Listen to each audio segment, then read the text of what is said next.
I'm going to kick things off here. I'm going to sit up a little bit for this one. I'm pounding my goddamn fist on the table. My survivor pick, I'm taking the Dolphins as my survivor pick of the week. I don't want to hear it, JJ. Listen, 70 points. The fact that they're 3-0, they've got Tua playing at an MVP level. Jalen Waddle didn't play. He's back. Tyreek Hill, they're not losing. They're not losing. This is the dumbest freaking survivor pick. Disrespect is, they shouldn't be underdogs. They just I don't give a shit if it's in Buffalo. Josh Allen threw 3 interceptions week 1. I'm taking the Dolphins. I'm going to come back to you next. Something fun to watch, I believe. 2nd and 6. Josh looking down the sideline. It's Diggs with another flag out. He is able to get away from those 2 tacklers, and no one's going to touch him the rest of the way. Touchdown, Buffalo. Look, man, you guys all told me it was the worst survivor pick of all time. Sure enough, JJ, it was the worst survivor pick of all time. Question. Did Josh Allen have more touchdown passes than he did incompletions? Probably. I didn't look. I saw the score, and I was like, he did. He had 5 touchdowns and 4 incompletions that game. Good pick. Well, I call me a Bills hater. Call me whatever you want. Jay, you look exhausted with the take. How bad was it, Coach? It's pretty bad. Buffalo's been pretty good at home over the years. I don't know. The Bills Mafia, I mean, it's pretty strong. Josh Allen is pretty good. He's been proven to be better than Tua. He's beaten Tua many a times. At Buffalo, that's a terrible call. Terrible. It's one thing to – I was just going for a very bold take, and it did not work out. I actually picked Miami to win. I'd say I'm going to ride Miami until they show me differently, but I would never pick them in a survivor pool. Yeah, I mean, again, JJ told me he was terrible. He was tripping me out week. I saw him in my tweet comments after the game. It was ugly. No way around it, but I am officially eliminated. Both of you guys are still alive, so I'll just chirp your guys' picks the rest of the way and I'm rooting for JJ's pick to lose this week. He gave me so much crap, rightfully so at the end of the day, I guess. You had an opportunity to change it. I think at the end of that, at your pick, I said you want to change your pick. I did. You did. You gave me the chance, but I was standing 10 toes down on my pick. It didn't work out. So at least give me the credit for standing on the pick, right? I mean, you got to at least give me some credit there. No credit. Okay. No credit whatsoever. Appreciate it, Coach. Thank you. As we always do, let's get started with Jay's judgments. Week 4 recap. Coach, I'm coming to you here. Jay's judgments. Here we go. Browns got shelled by the Ravens. 27-3. DTR was in 1-2 in the division. How big of a problem is that going to be for the Browns moving forward, knowing they're already 1-2 in the AFC North? Well, it's not a great start, but it's not the end of the world. They play good defense. Hopefully Deshaun will come back. Obviously the quarterback didn't play well in his first start ever in the National Football League, but they still have a lot of promise. The Browns have a chance. It's going to be an uphill battle, but the good news is Cincinnati's not playing very well and Pittsburgh is not playing very well. So if we can knock off the Ravens, you'll have a chance. How soon do the Falcons need to move on from Desmond Ridder? We've seen his stuff. It does not look good. It's early, but how soon do they need to move on? Taylor Heineke. Let's put Taylor Heineke in. Ridder, I mean, he's got some talent. He's got some speed. He's got some athleticism, but obviously he's struggling right now in known passing situations. There's a lot of quarterbacks in the National Football League right now that are struggling mightily in passing situations that are known by the defense. And Desmond is just one of the few. So you have to protect him. You have to have a strong running game, a good play action game, and get him outside the pocket for him to have a chance. If he can't do it, Heineke has proven he can make some plays. Heineke's a baller. I loved him out there when he was, in Washington. I who knows, right? We'll see what happens. Are the Bucs and Baker Mayfield legit now? 3-1. Baker Mayfield's lighting it up. A big win for them against the Saints last week. Are they legit? Are the Bucs legit? The Bucs have a pretty good defense. They have Mike Evans. They have some good receivers. They have a good back in Rachaad White. I wouldn't say that there are contenders. They might make the playoffs, but they're not contenders to go far. They're going to struggle when Baker has to throw the ball a lot. He's going to make mistakes like he has in the past, but I do like the fact that he's competing and making some plays. But overall, I think from top to bottom, I don't think they can compete with San Fran, Philadelphia, and the teams in the NFC. I'm right there with you, Coach. Last one.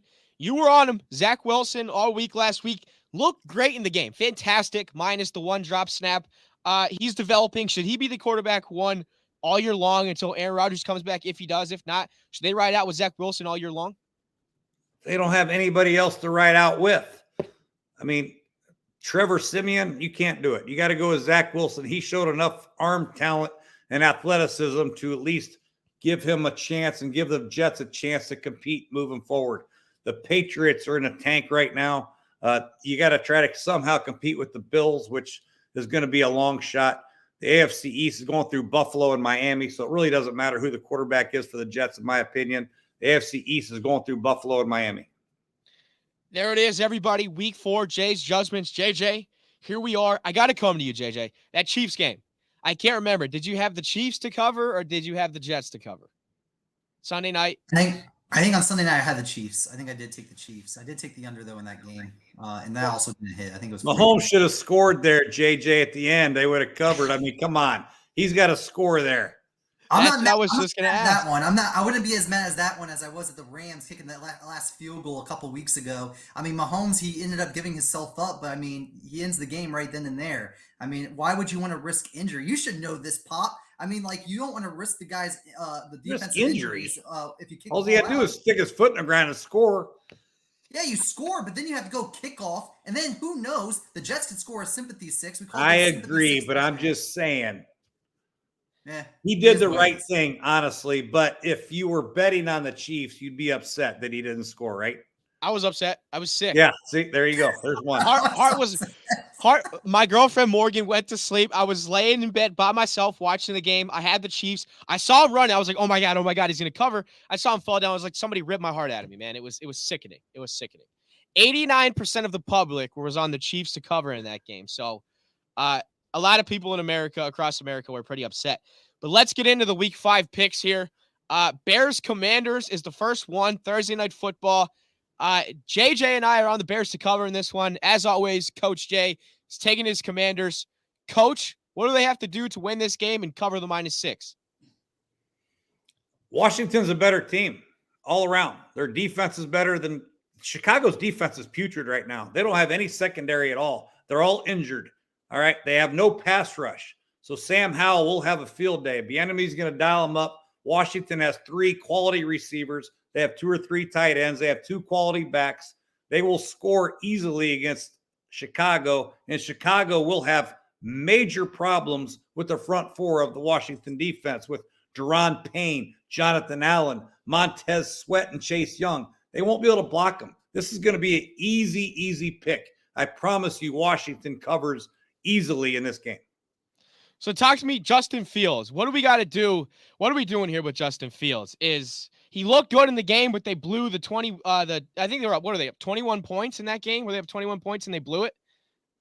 What against the Broncos? Right? They were up 21 Justin points. Fields is the most hot and cold quarterback I've ever seen in my life. He looks really good, athletic. He can throw the ball. Then he makes some of the most boneheaded decisions ever. They run a naked bootleg against the Broncos, and everybody knows as a quarterback, you have to preview the side you're nakeding to. You have to look at that defensive end. Is he a threat? I got to get my head around. If he jets up the field, I got to throw the ball away.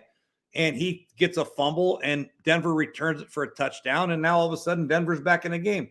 Chicago should have easily won that game. Then they run an inside zone on 4th and 1. They get stuffed, and he throws a pick late in the game. But he has the athleticism and talent to be a really, really good quarterback. Consistency is Justin Fields' biggest issue. He runs into sacks. Sometimes he'll run out and run for 30 yards. It's a play-by-play bait. You just never know what you're going to get. Box of chocolates. What am I going to get? You never know with Justin. He's got the talent to be great, but overall, it is like, wow, I have no idea what's going to happen. It's unfortunate because the guy is so super talented, right? JJ, you're on the Bears to cover in this game. So talk us off the ledge, us sports bettors. Talk us off the ledge and why Justin Fields. We're going to get the good box of chocolates this week with Justin Fields, right? I would think so. I mean, this one is just a tough one. Again, I think this is just a kind of a coin flip in the end of the day. I know it's 6 points, it's a lot of points, but I mean, really, when have you ever said that the Redskins deserve to be 6-point favorites? I don't think ever. So on this one, I'm just going with the points. I'm going with the value on the Bears. I used to coach for the Redskins. What? I mean, Commanders, football that's like team. a slap in my face, dude. Oh my God! Get off the screen. We could have been 6-point favorites back in the day when we were rolling with Kirk and Deshaun and Pierre and Jordan Reed. But you don't have. Why would you ever say that? Kirk and Deshaun and Pierre. They don't have those guys. They have Sam Howell and they have Jahan Dotson. You said, when have the Redskins ever been 6-point favored? Never. I'm saying I'm sitting right here. I know. I remember one time you guys were 7.5. I think 7.5 points. But anyway, I mean, it's been a long, long time. It's been a very, very long time. All right. I'm still going to go there. We had them as a 6.5 point favorite against the Arizona Cardinals, right? They didn't cover. They barely escaped that game. But now they're sitting at 6-point favorites again against Chicago. Short week. Not really sure what we're going to get there. I like the points of the Chicago this week. JJ, tell me why I think the Bears could win this game outright. Not a survivor pick because I'm eliminated, but tell me why I feel like they could win this game outright. Because you took the Dolphins in your survivor pool, and that's fine. No, you don't think? I don't know. To all you listeners out there, the Bears cannot win this game. It won't happen. Look at their secondary. They have nobody. Look at the receiving corps for Washington. Curtis Samuel, Terry McLaurin, Doxson. They're really, really good. And Howell is gaining some confidence. They just put up 31 against Philadelphia. I mean, they're playing pretty good. Yeah. I have a feeling they put a lot of emotion in that game. I'm not sure. We'll have to see. I think that was like a haymaker for him. It was, I don't know, that Terry McLaurin catch looked close. He looked out, though, at the end of the day. I mean, they called him out. They ruled him out. They reviewed it. Putting that many points up against the Philadelphia Eagle team who you're competing with in that division, you fall short. Now you're behind. You're a game behind the Eagles. I don't know. I think that might have took some momentum out of them, and that could slow them down this week against the Bears. We'll see. They gave it their best shot. Philly coach is not buying it. Philly hasn't looked great so far this year in their games. They haven't really blown anybody out of the water. But division games are always close, and that division is tough. So I'm not going to sit here and say that the Eagles are anything less because of it. Those games are always tight. Let's move to Jags Bills. Are we going back to Andy's room for this game or what? Did anybody watch the Andy's room broadcast on ESPN Plus? Jay or JJ? Anybody give it a shot? That was the only way I could watch football at 9:30 in the morning on Sunday day cartoons. I had to put something on. It was good enough. I had the boys watching. It was good. My kid almost fell off the couch. Actually, he did fall off the couch watching it, so he was engaged. He was watching it.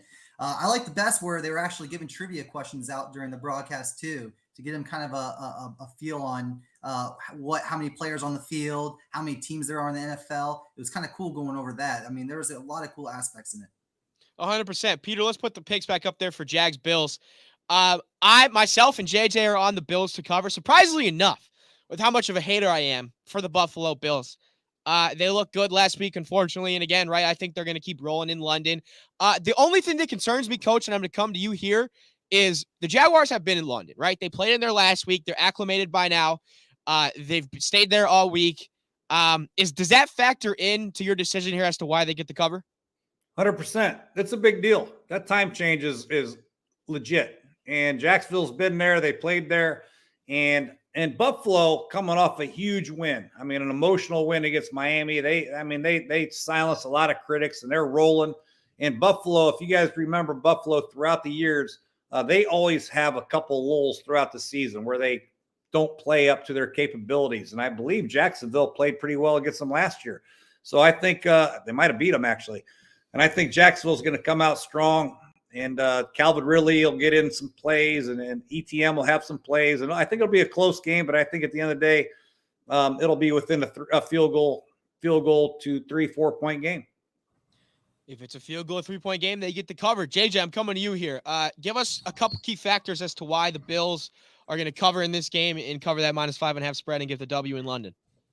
It's hard in betting in general. I mean, you could talk about baccarat, you could talk about blackjack, you could talk about anything really in this. I just think it's like a snowball effect right now. What's going on in Buffalo? Their offense is clicking at all cylinders right now. They're not holding back. They're putting up 30+ points against Washington. They're putting up 30+ points, 40+ points against the Dolphins. Their offense is just in sync right now, and it's hard to bet against a team that's that in sync. 5.5 point spread with a team that's already on the road, that's been there, acclimated and all that too. It's very telling to me, in my opinion. I think there's going to be a lot of points. There's going to be a lot of fireworks in this one because the last game that just happened in London was kind of boring. So I think the fans in London are going to get a show this week. I like the over in it. And then also I think Buffalo just steamrolls.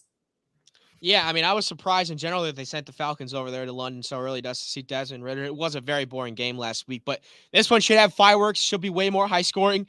Let's go to Ravens Steelers. Huge AFC North matchup here in Pittsburgh. JJ and I, once again, man, it seems like we're on the same page.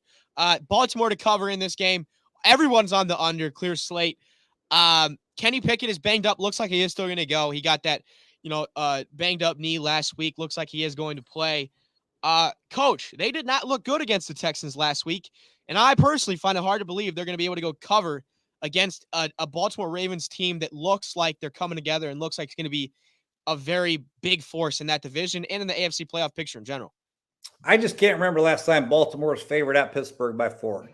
And I don't care. You throw out everything that you know about what's going on this year. I know playing at Pittsburgh is very difficult. I'll take the home team anytime in an AFC North battle. I coach in the AFC North. It's very difficult to go on the road.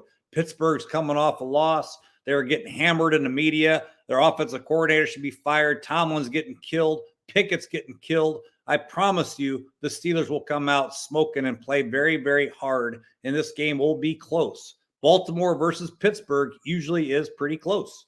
I could be wrong. You can look at the numbers. Somebody will probably tweet and say that's not the case, but I just feel like Baltimore versus Pittsburgh will come down to the wire. Yeah, so you went back, Matt Canada. So you think he should be out the door? Who are you going to hire? I mean, when you have an offensive system and you've been working on from OTAs to training camp, you're going to hire a quarterback coach. We're going to hire a receiver coach. These guys don't have experience calling plays. Let's let Canada ride it out. Let's see if he can get better. It's only week 4. Let's get Pickett some throws that he can complete. Let's get George Pickens involved. Let's get Fairmuth. Where the hell's he been? Let's get him going. Let's make some plays for Najee Harris and let's see what happens. I thought I heard you say that Canada should be fired, the offensive coordinator. Didn't you say that in your bit just a couple minutes ago? JJ, didn't you hear that? No, I said that's what the media is saying. That's what everybody's saying. Gotcha. Smith came out and said it, all that stuff. Fire him. Okay, who are you going to hire, Stephen A. Smith? You want to coach the freaking offense? Go coach him. Yeah, no, Fairmuth is banged up. He's going to be out this game. He's got a knee injury. I'm with you. We haven't seen him this year. Big tight end from Georgia, right? That 6'6" son of a gun. Yeah. Yeah. So yeah. Throw him the ball. He's big. But they have 2 good backs. They got George Pickens. They got Calvin Austin. Let's get him a deep ball here or there. I don't envision this being a 38-35 game anyway. This game is going to be, don't turn the ball over, Kenny. Let's just move the ball, punt when we have to. Let's let our defense make some plays. Let Lamar mess it up, and let's try to win the game 20-17 or 17-13. JJ, Baltimore -4 here in this game on the road. Lamar looks good, man. Mark Andrews is back, had 2 touchdowns last week against the Browns. I think they're going to go in and cover. And again, seeing your pick, you seem to think they're going to do so as well, right?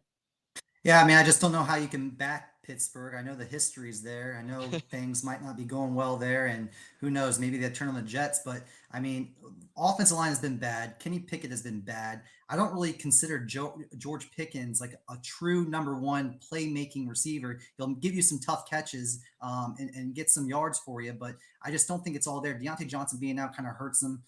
Calvin Austin kind of filling in that role a little bit, but still, we're still not sure what we're going to get. The defense was exposed last week. I wasn't sure what I was watching on offense by the Texans, but they looked like a powerhouse, just dissecting that defense all the way through. So both sides of the ball look bad. I just can't get behind a team that has looked at this bad this far. I've been fading the Steelers every week, and I'm going to continue to do so. Yeah, I'm right there with you. Got to fade him. Again, Kenny Pickett is banged up. He's going to play, but if he does get hurt, I think they still have who's their back? Is it still Mason Rudolph? I believe he's still on that roster. So who knows? Let's move to the next game on the slate. Panthers-Lions. The Panthers are currently saying that they need to get a wide receiver 1 in there for Bryce Young because they support the heck out of the guy. Clean slate. Look at that across the board. I think this is the first time. Everybody's on the same over-under as well as the same team to cover, which scares me, quite frankly. It just does. But Coach Jay, Bryce Young so far hasn't looked the best. Offensive line isn't producing. He doesn't really have a true number 1. I know you're not out on Bryce Young yet, obviously. Anybody who already is out of their mind. But what are you seeing so far there? And what's the number 1 thing they need to do to turn it around and get Bryce Young excelling at a much higher and faster clip? Well, the biggest issue I had was betting on the over. I don't know if Carolina's going to score or not against Detroit. Detroit's playing pretty good on defense. Carolina's offense is in a work in progress. Obviously, it's a young quarterback. He's struggling. I am I'm a little worried about some of the things I saw on tape. I mean, Minnesota brought a clear cover 0 look, and he had no idea. Harrison Smith hits him off the side and fumbles. It was 13-7 at the time, and Minnesota picks it up and runs for a touchdown. Anybody knows Minnesota, when they line up in that front and that coverage, that it's going to be a cover 0, and he had no idea. So that's my biggest concern there. I mean, he's going to continue to get blitzed and flustered, and until he figures that part of the game out, they're going to struggle. That's why I took Detroit, Aaron Glenn, and he's going to come after him and make matters a lot worse for the quarterback. And it's going to be a long day, I believe, for Carolina. Tyler says, go Lions in there. I'm with you, Tyler. We all are. We're taking the Lions to cover. JJ, I'm coming to you. It looks like the NFC North is going to be the Detroit Lions division to lose this year. So, yeah, I mean, I'm kind of surprised a little bit, but again, I said the Vikings were going to finish last, but now I'm kind of like looking at their schedule because I have a pick later that's going to kind of shock you guys. But yeah, I mean, they look dang good. And this is a game really where I think Dan Campbell will take full advantage and he'll fire. He'll go out there and he'll play hard all the way through. I think the Lions get this covered pretty easily. Again, there's nothing to be said about Carolina. Their play speaks for itself. Hasn't been very good. So I don't think you can go against the Lions this week. I'm with you. Cannot go against them whatsoever. I think they roll with these, win 10+ without a doubt. Coach, I'm coming to you for the next pick. Texans, Falcons. I got to give you credit, Coach. You were pounding your fists on the table. You were telling us that CJ Stroud is that guy. And through 3 weeks, Coach, CJ Stroud is putting up not just good numbers, but historic numbers as a rookie quarterback. Yeah, CJ's a baller, and he's got good players around him. I mean, I talk about the weapons that he has. He's got a great running game. His linemen have still been kind of in and out. They've got some injured linemen, some of their key players on offense. And when they all come back, Houston's going to be a team to be reckoned with. I would actually take them to win the AFC South right now. If I had $1, I'd probably put it on them to win the AFC South just because top to bottom. I love the fact that they hired a defensive-minded head coach. He's played at Houston before, and he's going to get the defense going. CJ's got the offense going in the right direction. They're fun to watch. I really enjoy watching Houston play. They've got decent receivers. I mean, they've the Tank Dell duo with CJ Stroud looks fantastic as a rookie, and then Nico Collins has been tearing it up. Robert Woods can play. He can block in the running game for Damian Pierce, and he can get open in different situations. He's a tough son of a gun. Robert Woods is a really good player. He's very underrated. JJ, are you buying the dollar bet on the Texans to win the AFC South if you could, or no? Not. Maybe. I don't know. I don't know. I think they got some divisional games that they still have to prove. I know they beat Jacksonville. I think Jacksonville's going to come back for revenge. Depending on what, they can do against Indianapolis and then also Tennessee, we'll have to see. There's still a long season, but they do look good. Defensively, they look really impressive too. I mean, holding the Steelers to what they did on Sunday was impressive enough. And then you had CJ Stroud in the mix too. I mean, it was a good performance. Again, I like the Houston Texans. I was on them last week against the Steelers. I think they get the job done again this week. I tell you what, Bijan Robinson is absolutely insane. I mean, not only is the guy a freak athlete, can run the ball well, but I mean, the one-handed catch in London coming off the backfield, he's insane. That was his left hand too. I know. Yeah. He is insane. They have a dare I say, generational weapon out there in Atlanta now, Coach? Is that too strong of a term for Bijan Robinson to describe him? Or is he, he's just good, Coach.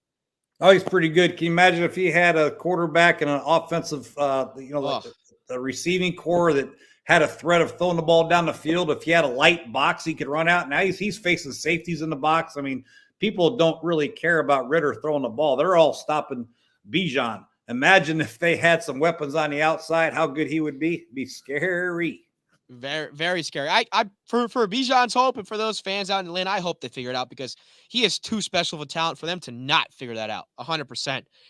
Let's keep rolling here. Next game on the slate, I believe it is Saints-Patriots here. I am on New England to cover, and I am the only one on New England to cover here. I'll give my rationale here. Look, the Saints didn't look good last week. Maybe the Bucs are better than what I thought. Derek Carr is also banged up, and the Saints defense can never count him out. But in New England, I'm still a sucker and a believer in Bill Belichick playing in New England. They've got to get right. I know they benched Mac Jones for Bailey Zappi late in that game.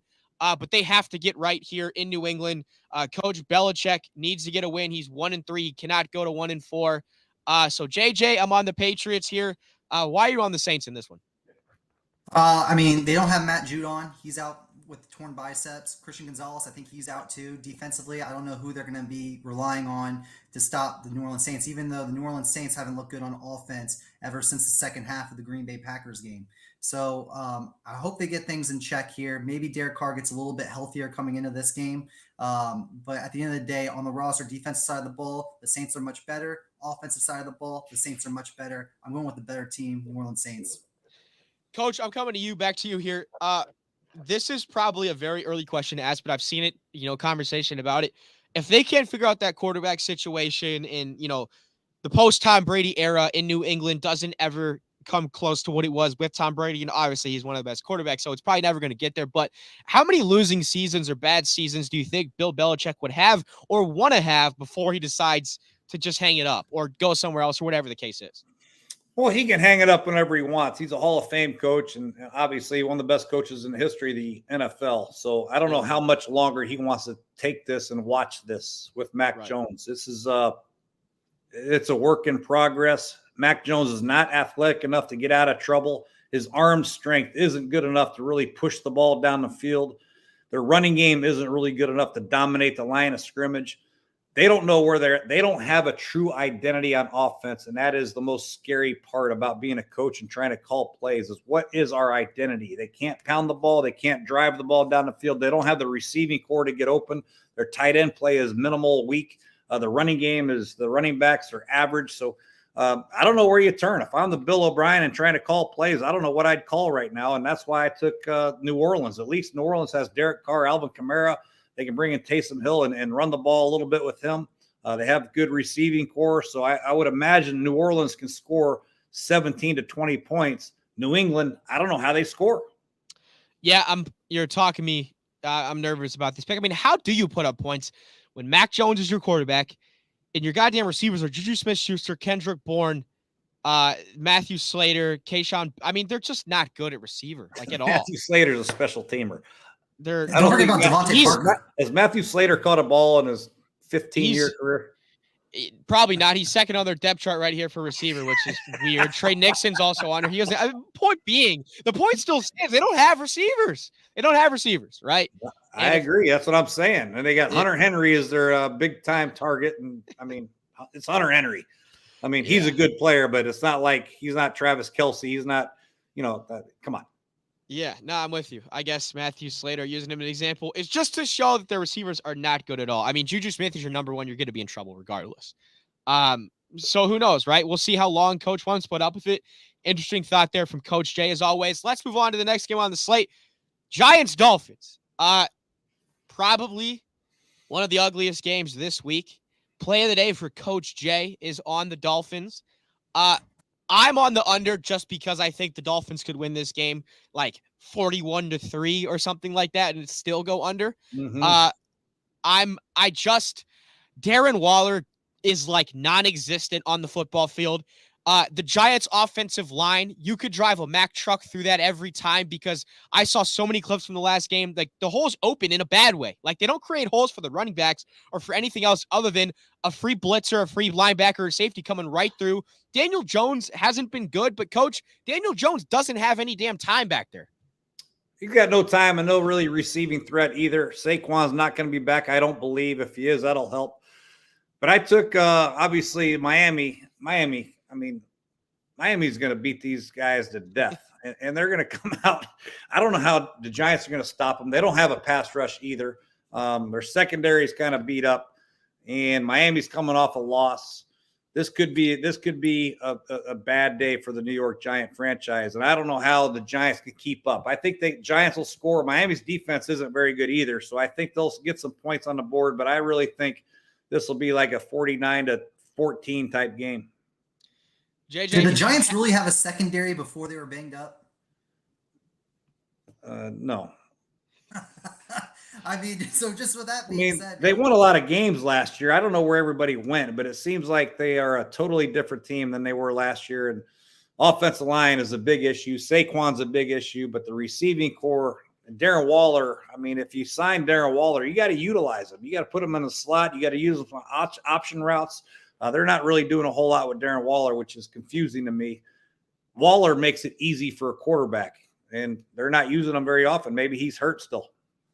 JJ, if you could give us a final score prediction for this game, enlighten me, because I'm interested in every final score prediction for this game. Because again, I said it could be like 41-3. And to Coach's point, the Dolphins defense, or I think you might have said it, isn't fantastic by any means. But if you have a final score prediction, give us one as to for this game here.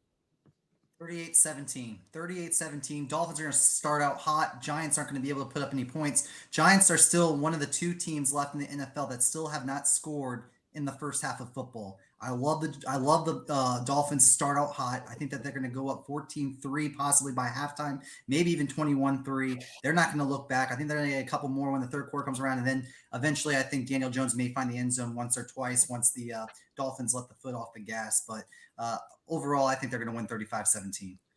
I tell you what, Coach, I hope Saquon plays in fantasy this week. I've got him on my bench for the past 2, so let's hope he suits up and gets out there. Next game on the slate, here we go. Titans-Colts. I was getting shit all preseason for saying Anthony Richardson was going to be good. He looks good. Obviously, it's early, right? But it looks like the accuracy issues aren't as bad as what it sounded like. Quite frankly, it's funny, ironic enough, I'm on the Tennessee Titans to cover in this game. That last game, Coach, last week, Titans against the Bengals was just a weird game. The Bengals are still obviously banged up with Joe Burrow. They're not figuring it out. The Titans are probably, if you look at the teams in the NFL, Coach, the Titans are probably the hardest team, in my opinion, to get a read on because they came to Cleveland, got boat raced. They go home, boat race Cincy. So I can't read Tennessee. Maybe you can help the viewers and myself read Tennessee a little better, but I can't get a read on them right now. No, nobody can. Nobody will. Tennessee's dependent on Derrick Henry and the running game and their defense. And if Tennessee can stay on track with their first and second down calls with Derrick Henry and the play actions, they'll be great. If Tennessee gets behind, they have no chance at all. So it's like, okay, if Tennessee, at the end of the first quarter, if Tennessee's tied or in the lead, hammer Tennessee because they'll be fine. If they're behind, hammer the other team. They can't come back. That's my thought on Tennessee. Yeah, I mean, it's if they get behind, like you said, probably because of Ryan Tannehill, right? They're going to have to throw the ball. They got to get away from their true dynamic, which is Derrick Henry. JJ, you're on the Titans in this game as well. Keys to victory for the Titans against a Colts team that is probably, in my opinion, surprised a little bit of people so far this year. They got to get Derrick Henry involved. The last 2 games that they lost, he didn't break over 100 yards. The first 2 games that they won, he's had over 100 yards. It's hard to get the run game going with Tennessee, especially with Tannehill, I think, at quarterback, because we haven't really seen him really do much with the football. But again, you got to get the run game going, in my opinion, and hopefully that the Colts just don't answer. But this one's a coin flip. It's hard to bet against the Colts. I mean, they were down and out of it against the Rams last week, and for some reason, Anthony Richardson found a spark. He came back. They weren't out of it. It pushed it into overtime. This Colts team is a tough team. This is going to be an interesting test. This is going to show a lot to who is going to be up there at 1 and 2 in the AFC South for sure. JJ, I would have loved to seen the odds on Derrick Henry to throw a touchdown last week. He threw one on the trick play. Odds had to have been through the roof if there was even a market for that. The Rams missed a couple field goals last week. It should have been a blowout. They should have never even come down to the overtime, just so you know. Tennessee's a better team, and until Anthony Richardson can prove he can complete a forward pass, I'm taking Tennessee. He doesn't look that bad, Coach. No, he's got a cannon now. It's just early. These young quarterbacks, CJ Stroud is an anomaly. I mean, he's different. These other young quarterbacks, they're going to struggle. Even these second-year quarterbacks, third-year quarterbacks, they're struggling. Anthony Richards is going to struggle. If he can't run the ball, which he's going to run the ball, he's going to get 50, 60, 70 yards rushing. But some of those drop-back passing when they have to throw, it's going to be a struggle. It's just hard. Quarterback is hard. Yeah. Well, I think we asked this question like a few weeks ago. I mean, after week 1. So now it's like week 4. The quarter of the season's already through. After the rookie quarterbacks and 2-year quarterbacks, I think we were all on Jordan Love, actually looking the most impressive so far. But now after week 4, you think CJ Stroud's the guy? Yeah, it's for sure. CJ Stroud, I told you I'd take the Texans to win the AFC South. I'd take the DeMarco Ryans to be coach of the year. I mean, the way they're playing right now with the talent they have, CJ Stroud is by far the best young quarterback in pro football right now. Yeah, he's He's electric. They're fun to watch, and I'm excited to follow him because they are like a fun team on the outside looking in. Just it's hard not to root for CJ Stroud. He had an amazing press conference this past week talking about, he wants Texans fans to really take pride in wearing their gear, walking around the city. Now, it was just watching something like that, man. It is hard to not root for a kid like that. So hopefully he continues to ball out and just continue to dominate. Bengals Cardinals, next game on this slate. JJ, you're with me, man. You're on the Cardinals to cover in Arizona.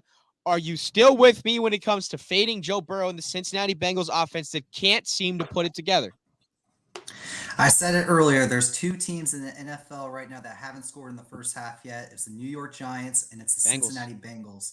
Haven't seen the Cincinnati Bengals come together on offense yet. Even though that game they won, they scored late with Joe Mixon and a run. They kind of did something there, but still offensively, it's just not showing. I don't know what it is with Joe Burrow right now. It's not Joe Shiesty that we all know and love. It's someone different, and it's hard to watch because they have so much talent on that offense. And right now, I think with the way that Arizona's playing, it's hard to bet against them because Josh Dobbs is coming out slinging the football. It's like Space Jam right now where Josh Dobbs gave the basketball or football to Joe Burrow to touch, and he got his superpowers, and it came out to what Joe Burrow is right now. I mean, right now, I can't bet against Arizona. They're flinging the football around like it's nothing, and I like what their offense is doing, and I like Arizona this week at home. I can't bet against the Cardinals, but you know a guy who can? Coach Jay. Coach Jay. Damn, what the hell? Walk us. Touch the football. Oh, my God, I can't throw anymore. Joe Burrow's fine. He's got a bad calf. I think that they got to figure it out. Bengals won a lot of games last year in the last couple of years. They've been in a Super. I don't understand what's going on. Nobody can figure it out. I'm banking on the fact I'm taking Joe Burrow and Jamar Chase and Joe Mixon. They're going to figure it out. They're going to score in the first half. Take their over in the first half, for God's sakes, just because you said that. And they're going to beat Arizona. They got to. Cincinnati has to beat Arizona. I mean, come on. It's a must-win game, but Coach, I love you to death, but I got to give it to you here. Week 1, you said you're taking Joe Burrow over Deshaun Watson. It didn't work out. You said you were taking Joe Burrow over somebody else last week. It didn't work. Over Ryan Tannehill. It didn't work out. Josh Dobbs is playing great. This week it's going to work out. Okay. I hope so. I hope so. But we can't, like you said, the calves. Doing calf raises in the gym all day today. His calf is fine. So don't play. If that's all right, let me ask you guys. Let me ask you guys this one: who scores first between the Giants and the Bengals in the first half? Who scores first? Giants. Ooh. Giants play the Dolphins. Touchdown. Probably the Giants. Wow. Coach, Dolphins defense is terrible. But you know what? I'll take Joe Burrow. Joe Burrow, Jamar Chase, go ball from the 40-yard line, 40-yard touchdown pass, first quarter. Let's go. He's a statue back there, Coach. It's probably due to injury, but if you can't play, don't play. Sit the bench, man. He's fine. He's got a bad calf. Relax. Jamar Chase is already up in feelings right now, too, man. He came on. He says, team. I'm always open. I'm always open. Which is a lie, but he'll get open this week, and they will score. We'll see, Coach. Eagles-Rams. Let's head to Eagles-Rams. We're all of the Rams to cover. Coach, I'm going to stop giving you shit. I'm coming back to you here, man. The Eagles just haven't looked great so far this year. And the Rams have looked better than I think people thought, media thought. So walk us through the Rams covering in this game. Again, it is in LA. Is it just because the Eagles haven't looked great so far, or are the Rams just a good football team? It's a tough pick for me. I don't know what the story is with Cooper Kupp. If Cooper Kupp plays, I'm taking the Rams. If he doesn't play, I'm taking the Eagles. Cooper Kupp means a big deal. I know Puka's had a great historic 4-game stretch. Most catches, most yards ever. But Cooper's different. Cooper is a dynamic player. He can get a ton of yards. If Cooper plays, he'll put a lot of pressure on Philadelphia, who's minus a couple corners and a nickel, which is huge guarding Cooper Kupp. So that's why I took the over for sure, and I took the Rams.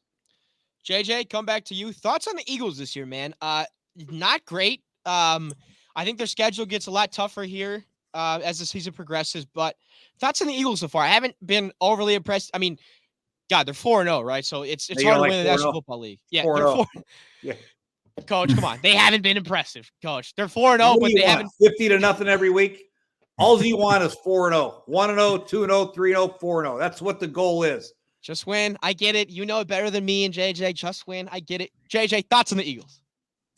I mean, offensively they look kind of slow, but I think that's the style of football that they're playing right now. I think they're leading the league right now in time of possession, and you see that week in and week out where they just hold on the ball, they run the clock down, and eventually, yeah, sometimes they don't score the rock, but they get the job done at the end of the day. Defensively, it's a little scary, and that's why I'm on the Rams because I feel like the passing game is going to be a problem for Philadelphia this week.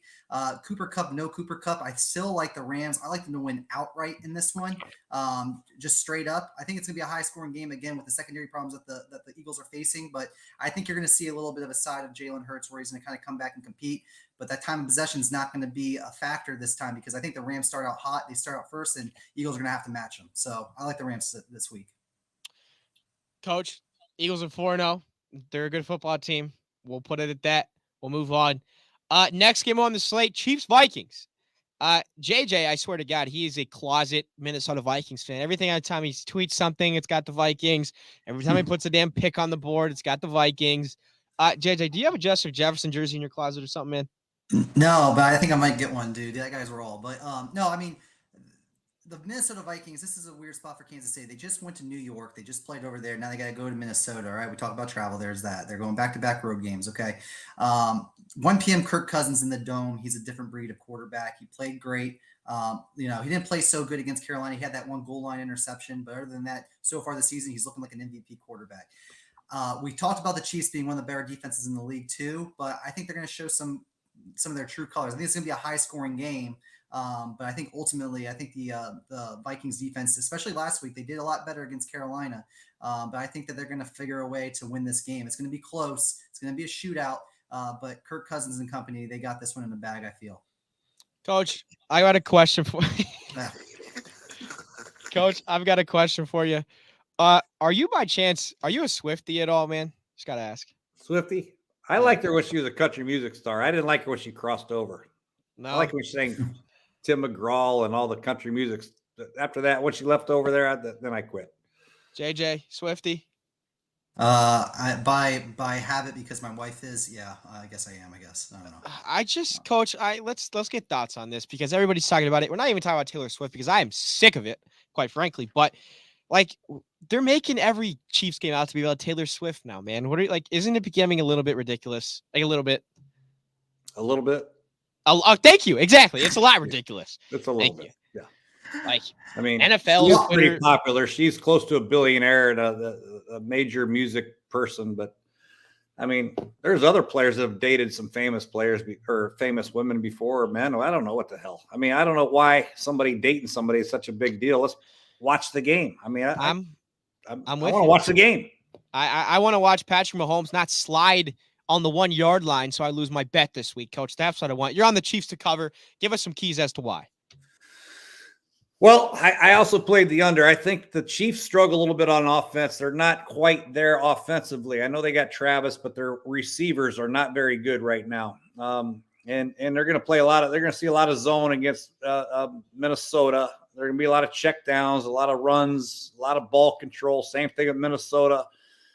So I do like the Chiefs playing well. Minnesota struggled mightily against Carolina last week, and I just think playing Kansas City is a cream of the crop, man, and you got to bring it. And I just don't think Minnesota's quite there yet with the offensive line is the biggest concern I have. I don't think they can protect Kansas City's pass rush with Chris Jones. JJ, I don't know who the Vikings play when you guys come into town in a couple weeks, but we're going to give you some bonus bets to strictly put on the Vikings, no matter who they play. Because again, I swear, man, Coach, do you have the same feeling? I know you're probably not crazy on social like that. You probably don't have the time, but I'm scrolling through Twitter at my day and it's just taking the points. It's Vikings this, Vikings that, Kirk Cousins this. You got to be a Vikings fan, man. I'm telling you. Well, I mean, I don't know why, because I took the Vikings to finish last in the division. I don't know why this love is coming up. It's weird. Always got to love Kirk. I coach Kirk. Kevin O'Connell's the head coach. We know Kevin very well. We're rooting for them. We want them to do well. I just don't think their offensive line is good enough. Yeah. And JJ likes Justin Jefferson. Jack likes Justin Jefferson, right? Skull. Yes, cool. It's the coolest chant, the most intimidating chant I think in the NFL too. I mean, when they all do that, that shit's nuts. I don't know if you've seen it in person. I will say I went to the Browns Vikings game like 2 years ago with Morgan, and it's pretty crazy. They have like the fake snow that falls down, and it's pretty cool. It's pretty cool. Well, check this out. I could see this being a trend coming up. Once the Vikings win this Sunday, right? When the Vikings win, I don't think Taylor Swift's coming to this game, so the people are going to freak out. They're 0-1 when Taylor Swift doesn't come. People are going to be begging Taylor Swift to attend the Chiefs games after this one. Watch, the Vikings are going to win this one outright. You heard it here first, ladies and gentlemen. The Vikings take down the Chiefs with the skull chant and everybody behind them. Taylor Swift's going to have to watch Travis Kelce's stat line, JJ. Does he get held to 3 catches for 27 yards and they just blow him out? No, I think it's going to be a shootout. I think he might have 1 or 2 touchdowns with 120 yards. But I don't think it's going to be enough. I think the Vikings are just going to be on point with the offense this week where Kirk doesn't miss and they win in a barn burner. But maybe 31-27, 27-24, right around there. Well, see, I gotta say, I tell Coach, I'm gonna give him credit. I tell when he feels confident about an outright winner, I have no choice but to tail it. Week 1, he got us on it. JJ, I gotta tail it, man. And think about it. I faded the Vikings week 1, so I don't love them that much, but you love them. You love them. I like them. Yeah, I do like them. You love them. Let's move on. Next game, Jets Broncos on the slate. Everyone's on the Jets to cover. I'm also on the Jets to win this game. JJ, you're on the under here. Zach Wilson versus Russell Wilson. Battle of the mid in this ball game. Why are you on the under here? Zach Wilson. I don't know. I mean, their offensive line is still bad. I think defensively, again, New York Jets still have one of the better defenses in the league. I think they're going to hold the Broncos.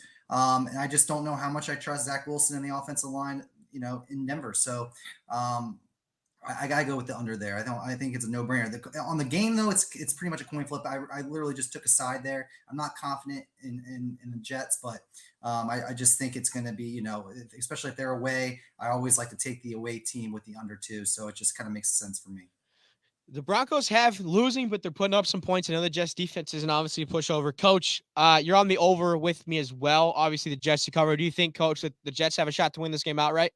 Or that they do? The only reason I took the over is because I can't fathom taking an under against a Denver defense, which is maybe the worst defense I've ever seen in the history of pro football.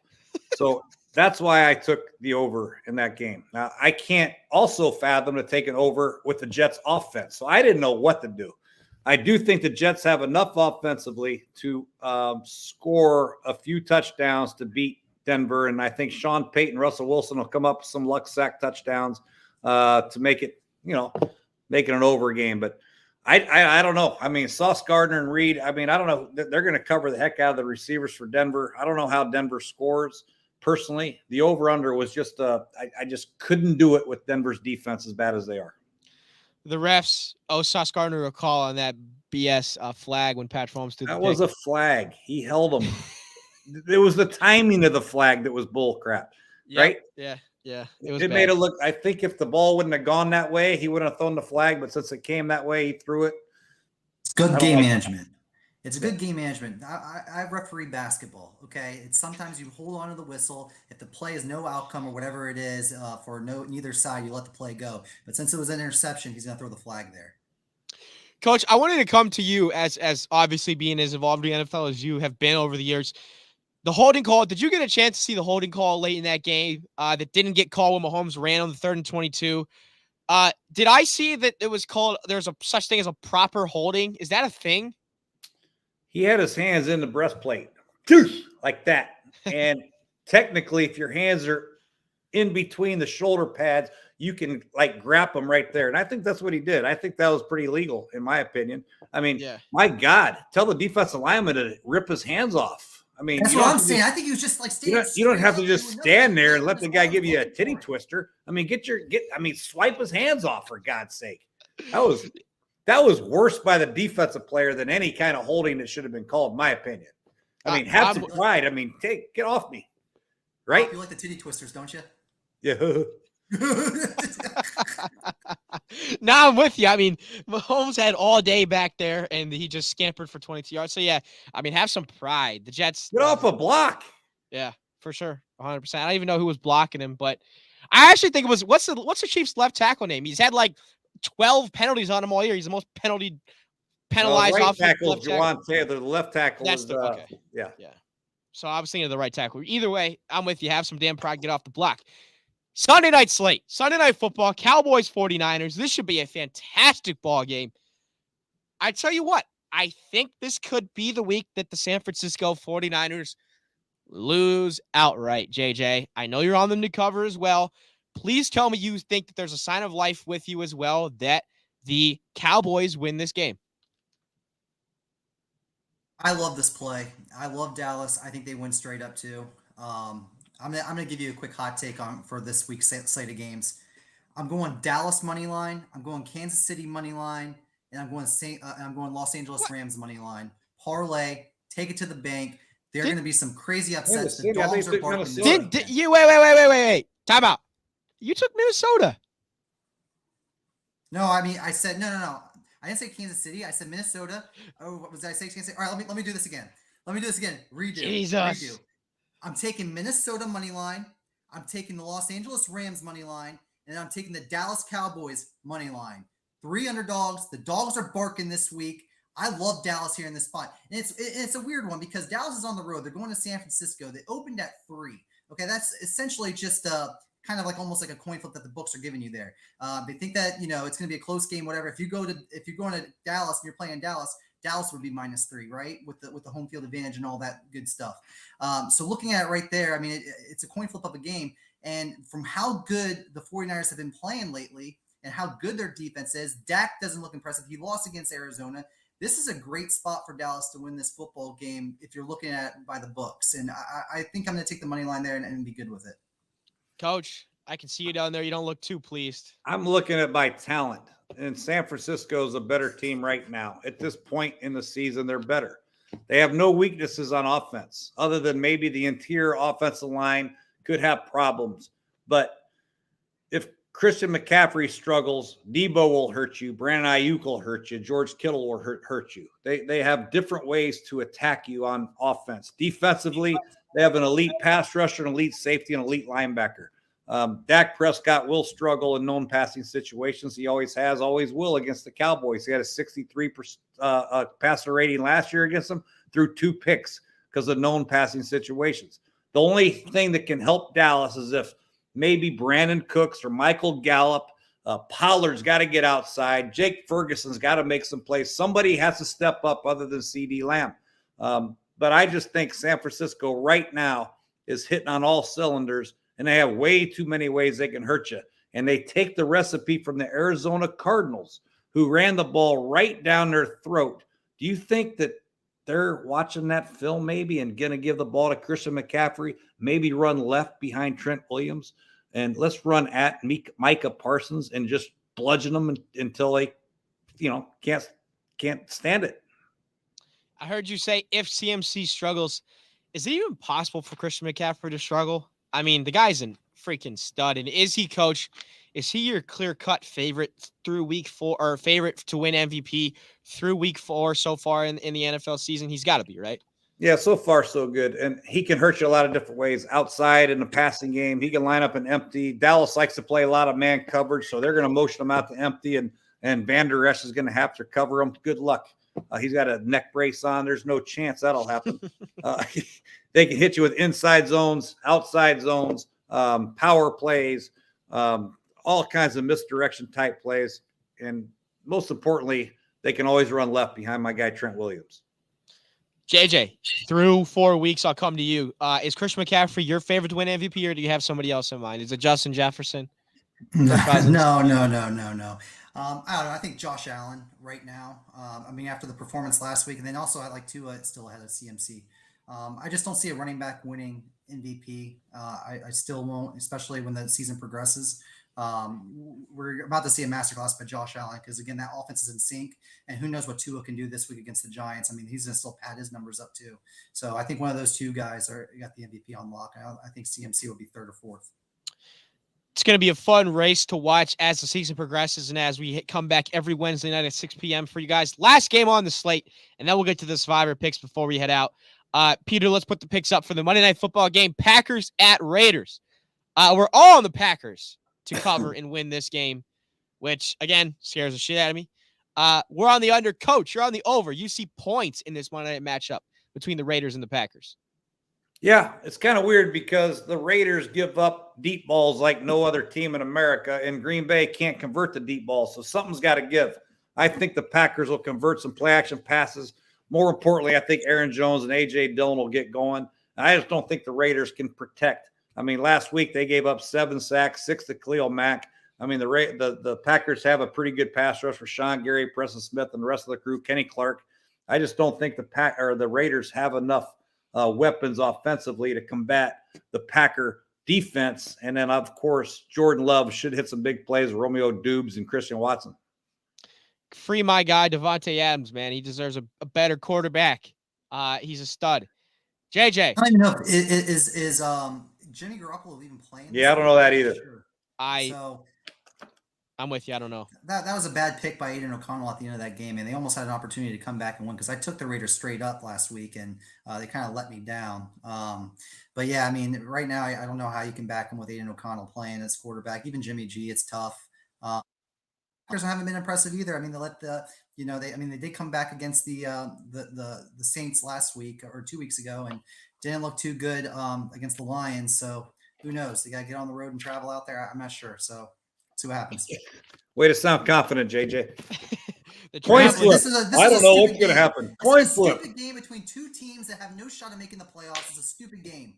That's not true at all. Green Bay has a definite shot to make the playoffs. They're going to win this game, and then they're going to go through a gauntlet. They're not going to make the playoffs. It's over. It's over in week 5. It's That's over in week 5. Cake. It's over.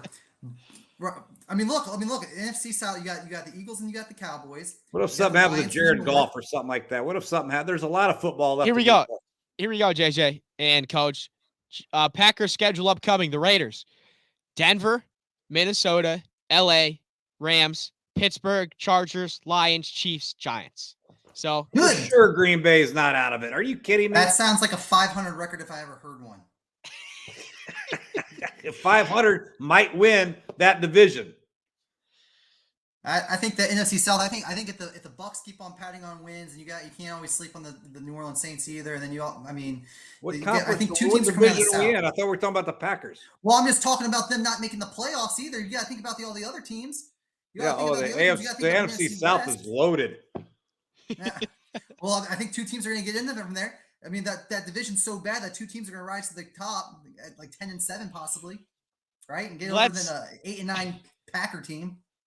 A lot of good discourse this week. We're gonna have a ball next week coming back to all this trash talk amongst the boys here. Before we close, I am out of the Survivor, as we all know. JJ and Coach Day are still in. JJ, I'm coming to you first. Give us your Survivor pick of the week and a little spiel as to why this team wins. Let's hear it, JJ. This week is very tough because, like I said, this is the week of the dogs. I think there are going to be a lot of teams this week that are going to pull out upsets, and there are going to be a lot of upset individuals who are taking favorites. So be careful of taking the favorites this week. There's a lot of good opportunities to make some money on the underdogs this week. With that being said, I have to go to the Lions here. I got to go to the Lions. Carolina has not looked impressive. I don't know what they're doing right now. I think defensive line from the Lions are going to bust up the offensive line from the Panthers. They're going to attack the quarterback. Aiden Hutchinson came on last week against the Packers.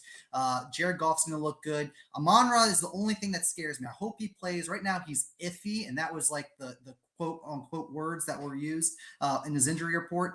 But again, they're getting Jamison Williams back. I wonder how he's going to be used. Josh Reynolds is playing good. You got two good running backs. David Montgomery looks like a freaking stud right now. I mean, when he plays, he scores touchdowns week in and week out. I just don't believe in Bryce Young still. I think Lions are the right play here. I hate to use them this early, especially if I go to the playoffs. But right now, with what I said about the dogs barking this week, gotta go with the Lions. I've never been a bigger Panthers and Bryce Young fan in my life. Come on, Panthers. Here we go. What's that picture behind your head, JJ? What is that picture of? The Sandlot. Sandlot? Yeah, the Sandlot. Jeez. Coach Jay, I'm coming to you. I would get up and go get it, but I have no pants on, so. Coach Jay. I'm going with, my dad always told me, beware of the wounded dog. And the New York Giants are wounded. So, Dad, I'm sorry. I'm taking the Dolphins because there is no chance the Giants can keep up with the Dolphins this week. Offensively, the Dolphins are going to score early and often, and that's going to force Daniel Jones to throw the ball, which they don't want to do. So I'm taking Miami Dolphins. I love it. Coach is on the Dolphins, and we've got JJ, the pantsless pick over here, going with the Detroit Lions. Ladies and gentlemen, as always, thank you for tuning in. The Grudens are coming up themselves to Cleveland in a couple weeks, so stay tuned. A lot of fun stuff coming. But, boys, it was a pleasure as always, and I'll see you back here next Wednesday. I'll let you stop. Better. This is my kid.